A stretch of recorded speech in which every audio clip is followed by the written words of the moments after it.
age. You are always talking about my age. Well, I don't know what your age is, but I do know that in Yonkers, with bad food and a bad temper, you'll double it in 6 months. Have some more beets, Horace. They're good. I don't like beets. I hate beets. That's nice.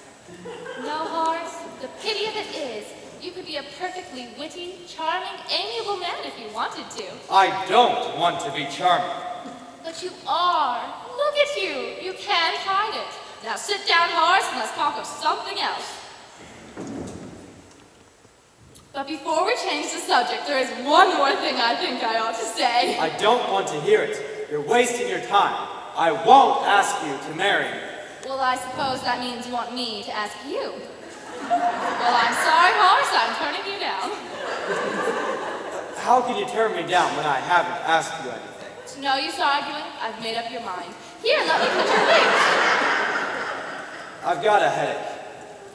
I'm going to my hotel. You can't leave now. The competition's about to begin.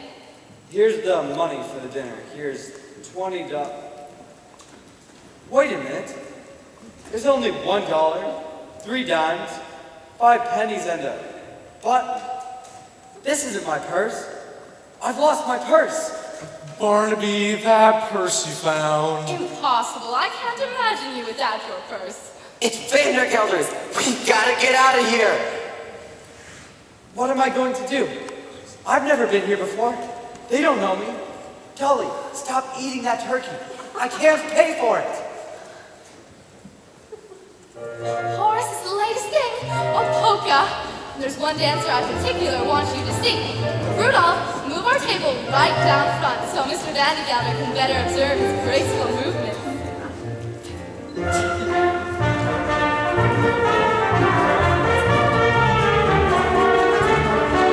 Wait a minute. That man, that dancer. Isn't it wonderful? With talent like that, he's sure to win the solid gold. Come along, Mrs. Malloy. It's been a perfectly wonderful evening, but I'm afraid we're going to have to cut it a bit, excuse me, short. Look, a polka! Cornelius, I simply must have one dance. But Vandergelder's right there. We've got to go. We will go, but we'll dance our way out.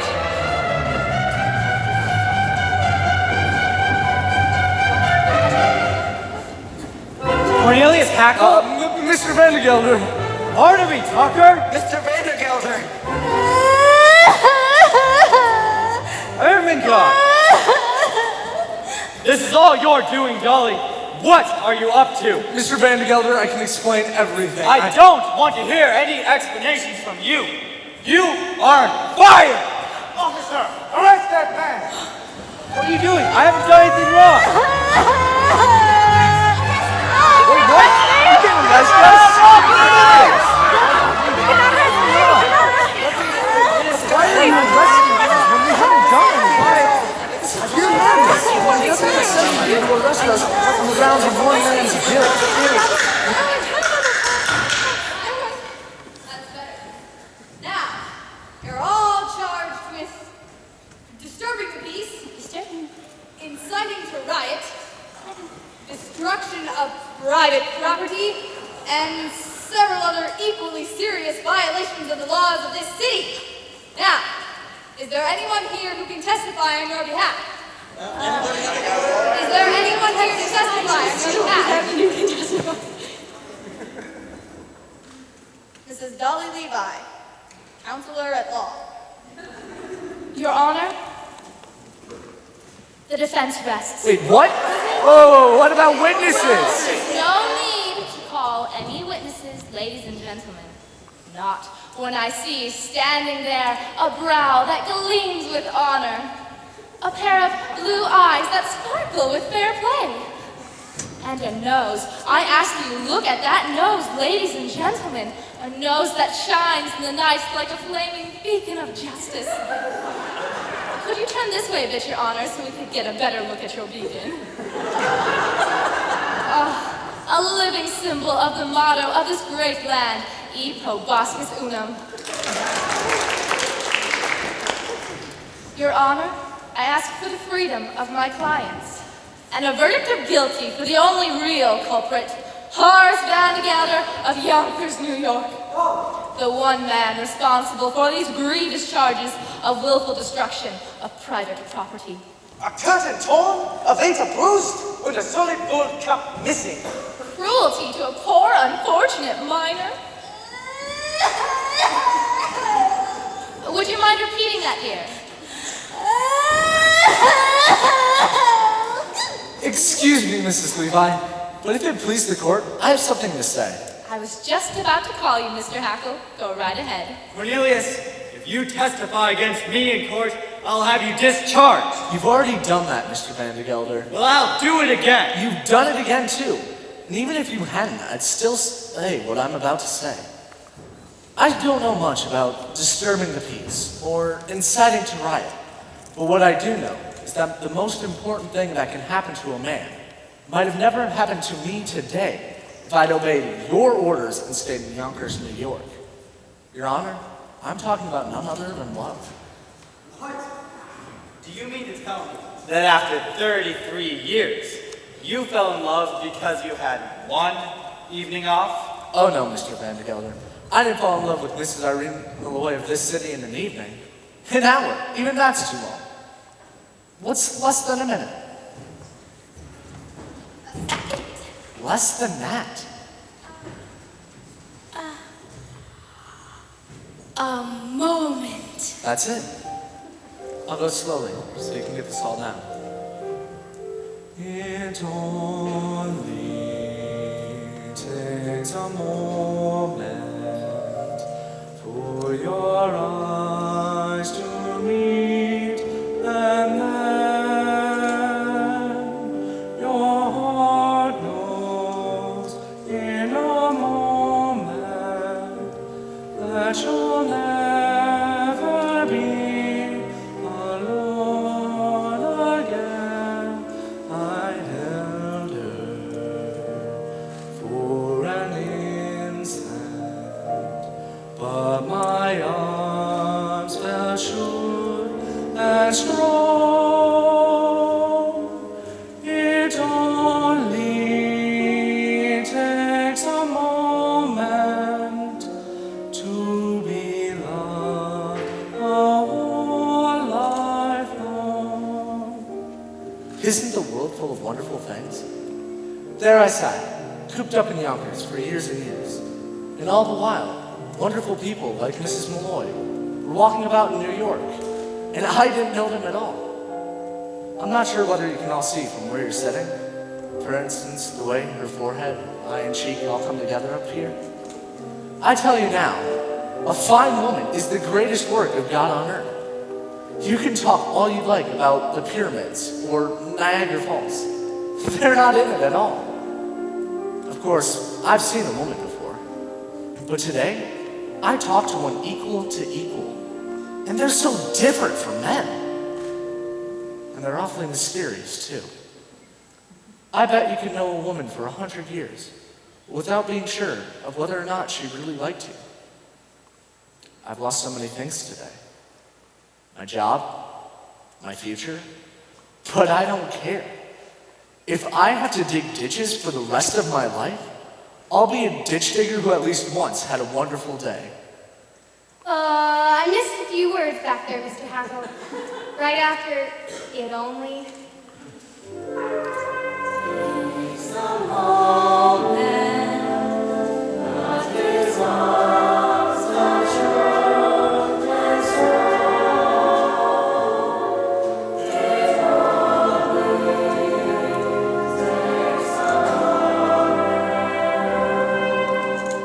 He held me for an instant, but his arms felt safe and strong.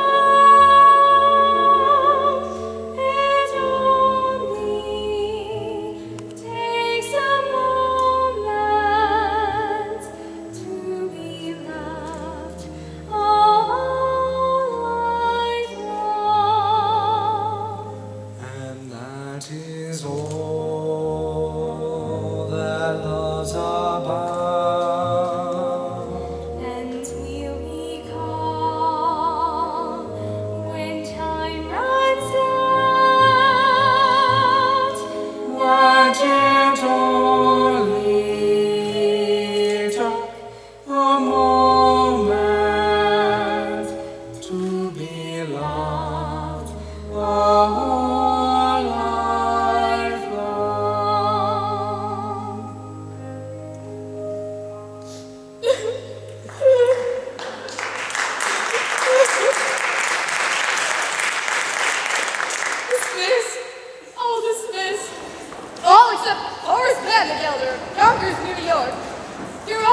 dismissed. You're free, my children. Go. Bless you.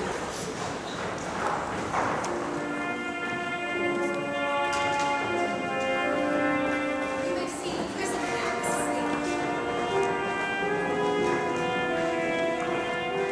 Well, Horace, here's your life. Without niece, without clerks, without bride, and without your purse. I guess there's just one thing left to say. If it's to ask me to marry you, never in a million years will I ever ask you to marry me. Oh, it wasn't that at all, Horace. All I wanted to say to you was, goodbye. What? Goodbye. Now hold on, Dolly. No, Horace, I failed. And when a woman fails, there's nothing left she can say. But, goodbye. Wait. Goodbye. Hey! Goodbye, goodbye, goodbye, goodbye, goodbye. Don't try and stop me, Horace, please.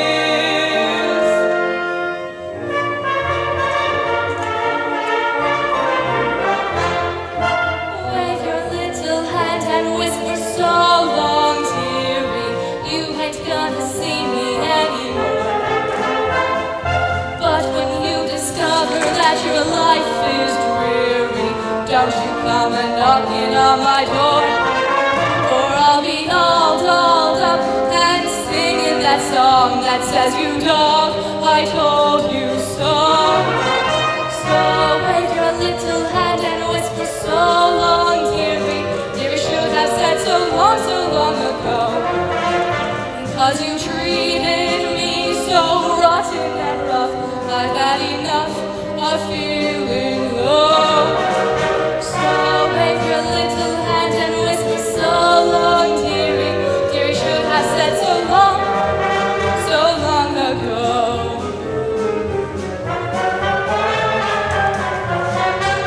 For I can hear that choo-choo calling me on to a fancy new address.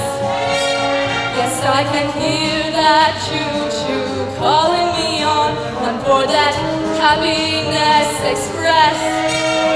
I'm gonna learn to dance and drink and smoke a cigarette. I'm going as far away from Yonkers as a girl can get.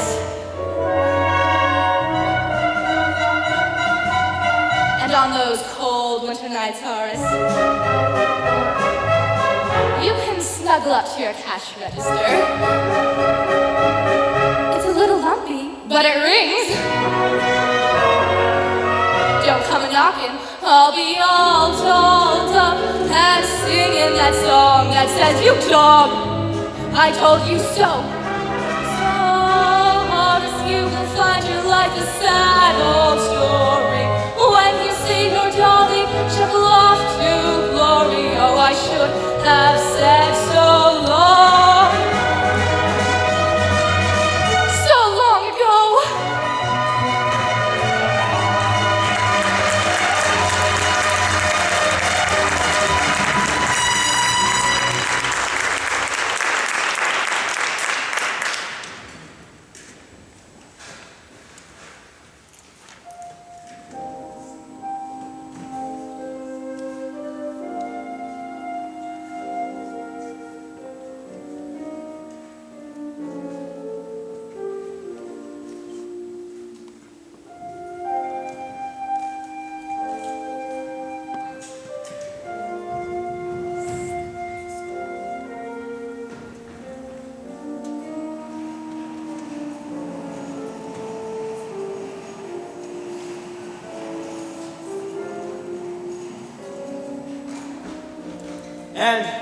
And I wouldn't marry you, Dolly Levi, not if you were the last woman on earth. Not if you asked me 1,000,000 times. I didn't need you before, and I don't need you now. Dolly Levi, you go your way, and I'll go mine. Dolly, Dolly, Dolly. You stamp, Mr. Van Gelder? What? Oh, so it's you, is it? Come crawling back, have you? Oh no, Mr. Van Gelder. I only stopped by to collect my $146.35. You see, I've decided to go into business for myself. Since the only business I know is hay and feed, I'm opening my own store. And Cornelius has found the perfect location, Mr. Van de Gelder, right across the street from you. So, you think you can compete with the Van de Gilders, do you? Just you try. Aha! Another one come crawling, is it?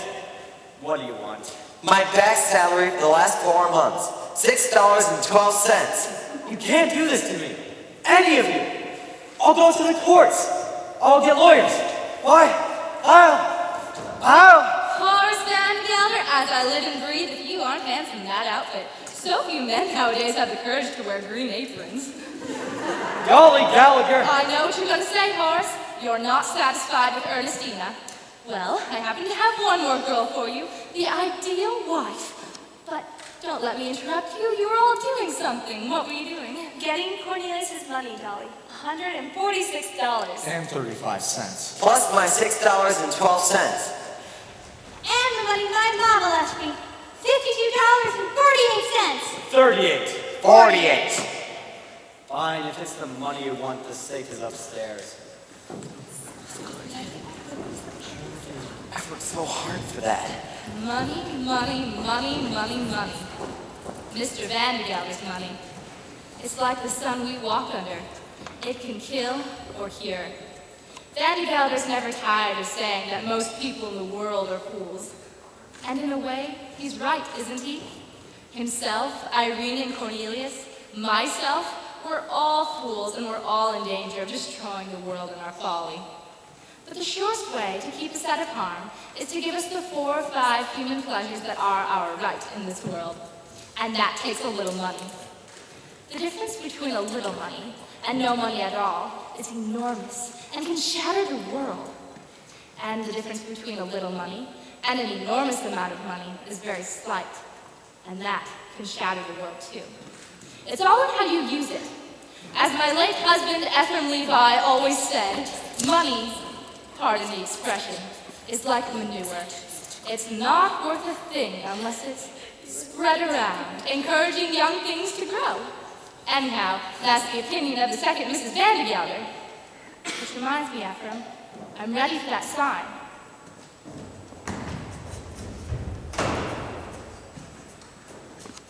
Well, don't just stand there. That goes upstairs. Well, as I was saying, Horace, I found you the ideal wife. Dolly, I don't want you finding me no ideal wives. If I want an ideal wife of my own, I'll find her. And in fact, I have found her. And it's you. Horace. I know. I've been a fool about Mrs. Malloy and that other woman. But Dolly, forgive me and marry me. Horace, stop right there. What do you mean? Well, you know as well as I do, Horace, that you're the first citizen of Yonkers. And your wife would have to be a somebody. Answer me. Am I a somebody? You are. Wonderful woman. Oh, you're partial. No, Horace, it won't be enough to shower your wife with money and jewels, to insist that she be a benefactress to half the town. By the way, it's bad business letting Cornelius set up across the street from you. Better take him back and make him your partner. Partner.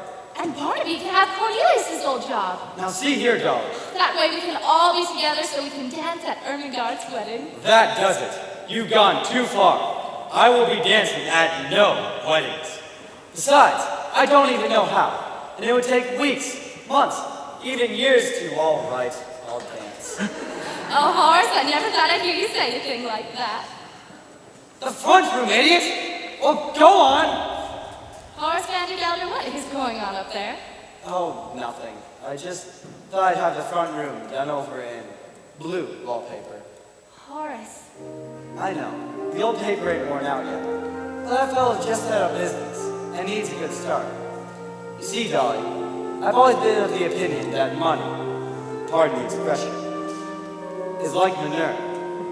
It's not worth a thing unless it's... Thank you, Ephraim. Hello, Dolly, well, hello. Dolly, it's so nice to have you